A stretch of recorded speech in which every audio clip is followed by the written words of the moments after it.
Today we are going to be going over some of the best fragrances that money can buy in 2024.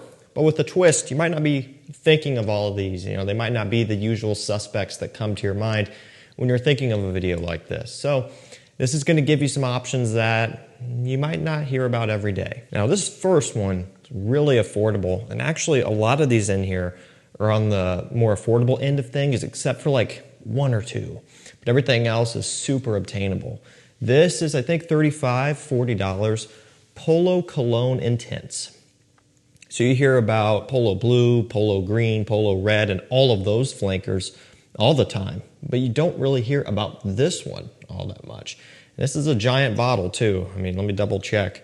It is a 8 ounce, 237 ml bottle, and I did not pay a lot for this. I mean, it really worked out to be a great price per mil. Completely overkill, but if you wanted this to be your signature scent, this will last you for a long time. It's got basil, mint, clary sage. It's nice and green, aromatic and fresh, soapy and classy. It's a really solid, everyday work school scent with a unique twist. It doesn't really smell necessarily like Polo Green, but there are a few little things that tie back to it. And it doesn't really smell like any of the other Polo Reds, Blues, and etc. obviously, but it also doesn't smell like any of the newer style men's fragrances. The blue scents and the very sweet scents. This doesn't really have anything of that going on.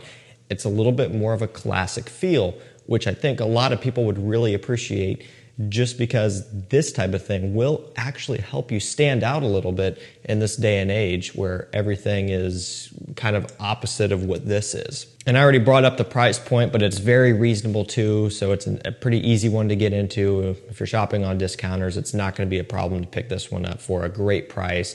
And this stuff can be used for anything.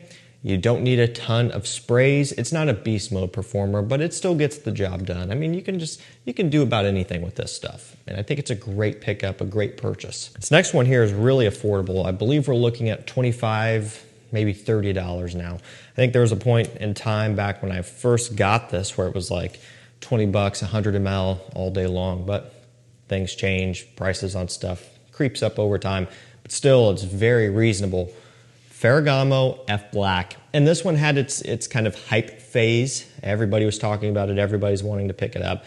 And that's kind of when I got it. It's got lavender, black pepper, tonka bean, very peppery, sharp and spicy, but also it's very powdery too from the tonka bean. And that key component is what makes this one a little bit polarizing. There are going to be people who say it just is too powdery, and it depends on what you like. I don't really think it's too much of a problem. I think there is enough balance with the pepper and the aromatics and everything and some of the other woods that it's not too overbearing for me, but it just depends. Some people might not like it, so make sure you kind of take that into consideration. But again, the good news is you're looking at under 30 bucks for this one. So really, if you end up hating it, well, you're not out a ton of money, and you could probably just give it to someone else.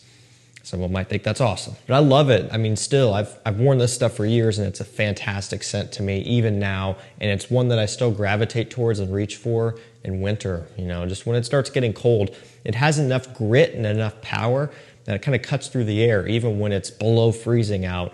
And especially for a cheap scent, that's something that isn't all that common, but it's really nice that it works in that type of environment. So yeah, for the money, Ferragamo F Black is one I highly recommend.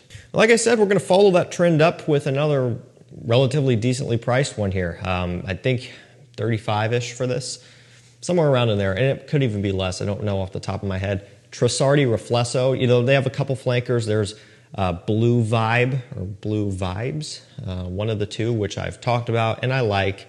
I do prefer this one, just the original. I think it's better. It's one that I like more, but they're both fine. Apple, lavender, leather, and tonka bean kind of make this one up.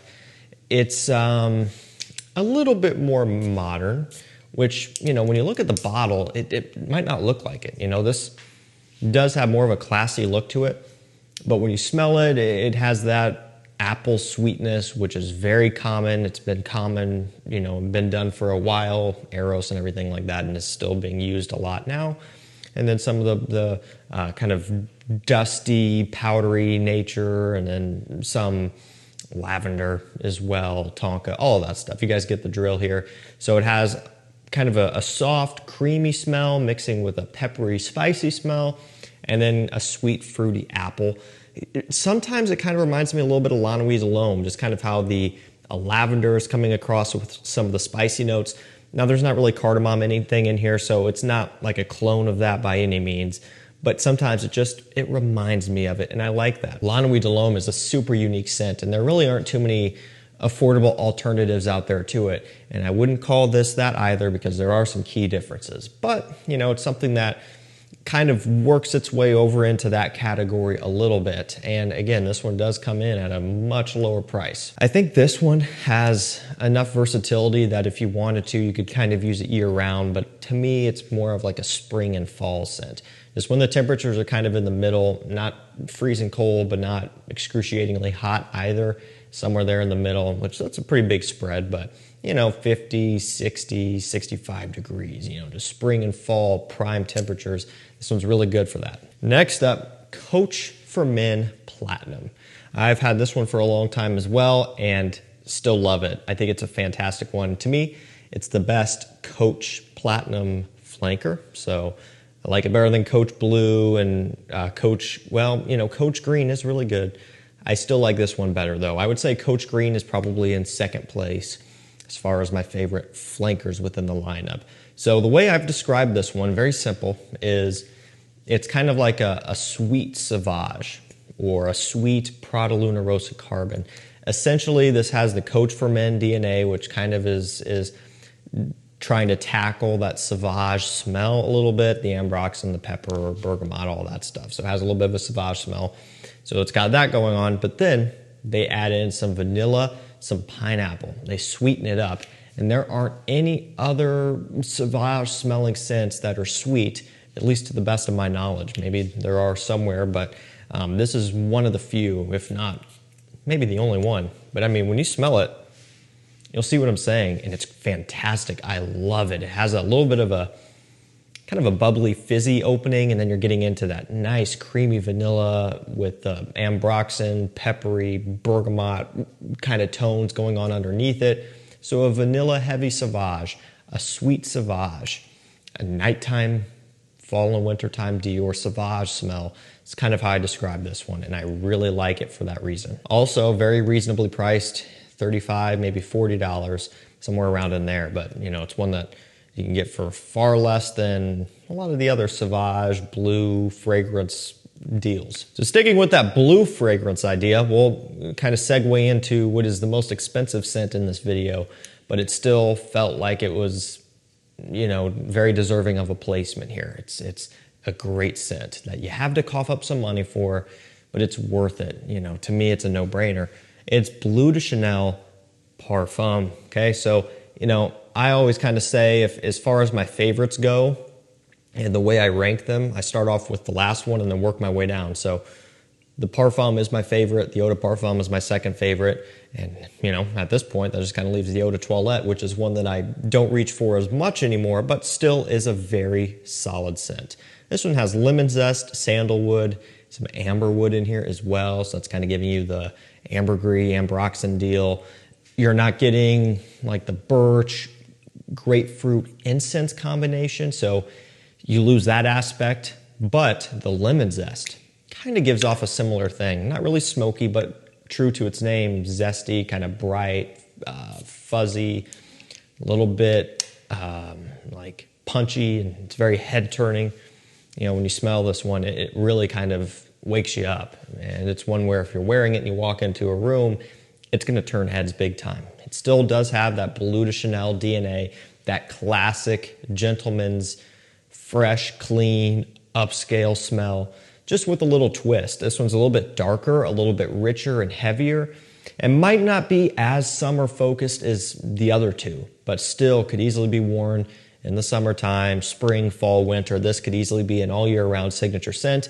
You know, you're going to be using more of it, buying it more because it's, you know, wearing it all the time, and that is more expensive. So not everybody's going to want to wear this one every day, but if you wanted to save it for special occasions or whatever, I think it's a great scent for that. Jump back over to something more affordable here with Hugo Boss Selection. So I can't tell you how good this stuff is and how underrated it truly is. Every time I smell this one, I'm like amazed at the fact that there is not a cult following behind this one. Or maybe there is, but maybe it's just not popularized like, I mean, even other, scents from the brand. Some of the Boss Bottled, the scent line, those have a lot of dedicated fans, and then just a whole bunch of other stuff as well. But this one you just never hear about. I believe it came out in like 2006, so it's been around for a while. You don't hear about it. That's okay though. It's more for us. We kind of keep it our little secret. It's got pink pepper, grapefruit, cedarwood, and musk in here. Another really nice, everyday, citrusy, clean, fresh scent. And note breakdown wise, the way I'm describing it probably, it sounds like something you've smelled before, but you haven't. I can't connect this one to anything else out there, designer, niche, whatever. Cheapies, expensive ones, you name it. It truly is on its own, with its own character and its own personality. And so like I said, the good thing about it is it's super affordable. It's not going to be something that's going to be breaking the bank. And you could wear it every day and it's not going to burn a hole in your wallet. So yeah, I highly recommend giving this one a try. It's available all over the place on all of the discounters. I recommend it highly. Last up for this video, we are going to end it with a niche fragrance. However, this isn't the most expensive one in here. I already said that was Bleu de Chanel Parfum. So when you think of affordable niche, what is the one brand that probably comes to mind first? For me, it's Mancera, and that's what I landed on here. Many great choices from the brand that I could have snuck in here. Everything from the original Cedrat Boisé, but more notably, my new favorite, Intense Cedrat Boisé. That would be a very safe, easy choice that landed in this video. Even something like Oud Lemon Mint, the newer Tonka Cola is beautiful. I think that's a fantastic one. And then so many more, Sicily and things like that, right? A lot of options from Mancera. A lot of them are really, really wearable and easy to pull off for beginners or people who are more advanced. But this one is a newer release that I have fallen in love with, and I think it is a fantastic addition to any collection. It's Cosmic Pepper. What a great scent. You know what? It kind of reminds me of Chanel Allure Homme Sport getting mixed with a nice, peppery, spicy La Nuit de l'Homme. So you're getting the best of both worlds. This fresh, creamy, aldehydic, and slightly fruity smell, which is kind of indicative of a Chanel Allure Homme Sport. And then you're getting this peppery smell, which, given the name, that kind of makes sense. And lavender, spicy kick, essentially, which would kind of smell like La Nuit de l'Homme. You take those two and mix them together, and this is kind of what you get, and I love that about it. It's great. Look at that new atomizer on these newer Mancera bottles with the magnetic cap. Nice pressurized, works great. Smells even better. You get this one up in the air and you really experience that opening. You'll kind of see what I mean. You'll also see why they call it Cosmic Pepper, because it is sharp and peppery off the opening. That does settle down and it does start to get a bit more smooth as time goes on.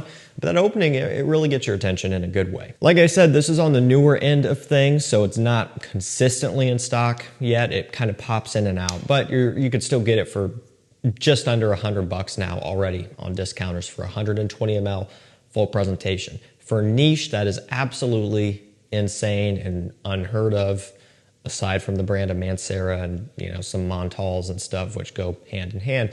It's really cool how accessible these are. Alrighty guys, that's gonna do it for me. Some of the best fragrances money can buy here in 2024, but with a twist, you might not have thought of these. I'll link them all down below. That's going to do it for me. Thank you so much for watching. Stay safe, stay healthy. We'll see you tomorrow with another one. Take care.